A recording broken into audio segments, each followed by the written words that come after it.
ಅವರೇ ಸ್ವಂತ ಹೆಂಡತಿ ಮಕ್ಕಳೊಂದಿಗೆ ಜಾತ್ರೆಗೆ ಹೋಗಲು ಅಣಿಯಾಗಿದ್ದರು. ಇವರ ಮುಖಲಕ್ಷಣ ನೋಡಿದ ಲಕ್ಷ್ಮಮ್ಮ ಜಾತ್ರೆಗೆ ಬೇಡವೆಂದರು. ಚಿಕ್ಕ ಮಗು ಸಾರಿಕಾ ಹಠ ಹಿಡಿದಳು ಹೋಗಲೇಬೇಕೆಂದು. ಕೊನೆಗೆ ನಾರಾಯಣರು ಮಕ್ಕಳನ್ನು ಕರೆದುಕೊಂಡು ಜಾತ್ರೆಗೆ ಹೋಗುವಂತೆ ಹೆಂಡತಿಗೆ ಒತ್ತಾಯಿಸಿದರು.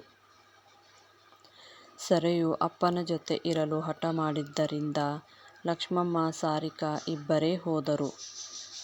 ಹೋದವರು ಎಂದೂ ಬಾರದ ಲೋಕಕ್ಕೆ ಹೋದರು. ಆ ದಿನ ಅಪಘಾತದಲ್ಲಿ ಹೋದವರೆಷ್ಟೋ.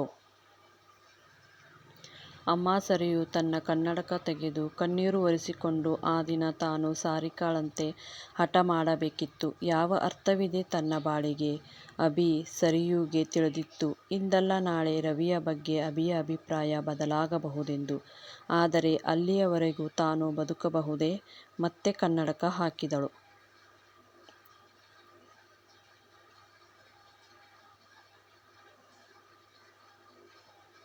ರಾಮಜ್ಜ ಓಡಿ ಬಂದ. ಕುಂಟೇಬಿಲ್ಲೆ ಆಡುತ್ತಿದ್ದ ಸರಯು ಕಂಡು ಅಪ್ಪನೆಲ್ಲಿ ಎಂದರು. ಅಪ್ಪನ ಆರೋಗ್ಯ ಸರಿಯಿಲ್ಲ ರಾಮಜ್ಜ, ಮಲಗಿದ್ದಾರೆ. ಯಾಕೆ? ರಾಮಜ್ಜ ಮನೆಯೊಳಗೆ ಹೋಗಿ ನಾರಾಯಣರಿಗೆ ಲಕ್ಷ್ಮಮ್ಮ ಸಾರಿಕಾ ತೀರಿಹೋದ ವಾರ್ತೆ ಹೇಳಿದರು. ಬರಸಿಡಿಲೊಂದು ಬಂದೆರಗಿತ್ತು. ಸರಯು ಅತ್ತು ತಂದೆಯ ಬಳಿ ಮಲಗಿತ್ತು.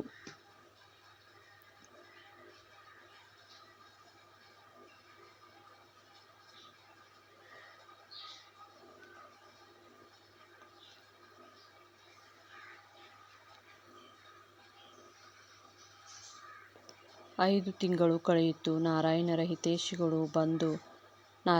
ಹಿತೈಷಿಗಳು ಸ್ನೇಹಿತರು ಮತ್ತೊಂದು ಮದುವೆ ಆಗಲು ಸೂಚಿಸಿದರು. ಸರಯುಗಾಗಿ ನಾರಾಯಣರು ಇನ್ನೊಂದು ಮದುವೆ ಬೇಡವೆಂದು ತಮ್ಮ ದೃಢ ನಿರ್ಧಾರ ತಿಳಿಸಿದರು. ಸರಯು ಬೆಳೆಯುತ್ತಿದ್ದಳು. ತಾಯಿ ತಂದೆ ಎರಡೂ ಆಗಿದ್ದ ನಾರಾಯಣರ ತ್ಯಾಗ ಸರಯುಗೂ ಅಸ್ಪಷ್ಟವಾಗಿ ತಿಳಿಯಿತು. ಮಗಳನ್ನು ಬಹು ಜೋಪಾನವಾಗಿ ಸಾಕಿದರು. ಅವಳಿಗೂ ಅಷ್ಟೇ. ಅಪ್ಪನೇ ಅವಳ ಲೋಕವಾಗಿತ್ತು. ಮತ್ತೆ ಕಣ್ಣೀರು ಇಣುಕಿತು. ಕನ್ನಡಕ ತೆಗೆದಳು. ಅಭಿಗೂ ಅವನ ಅಪ್ಪನೇ ಲೋಕವಾಗಿದ್ದಿದ್ದರೆ ತಾನೇ ಪ್ರಶ್ನಿಸಿಕೊಂಡಳು. ಸರಯುಗೆ ಕೆಲ ವರ್ಷಗಳ ಹಿಂದೆ ಕಿಡ್ನಿ ತೊಂದರೆ ಇದೆ ಎಂದು ಡಾಕ್ಟರ್ ಹೇಳಿದರು. ಆದರೆ ಅಪ್ಪನಂತಿರುವ ಆ ಮನುಷ್ಯ ತಾಯಿಯ ಆರೋಗ್ಯ ವಿಚಾರಿಸುವುದಿಲ್ಲ.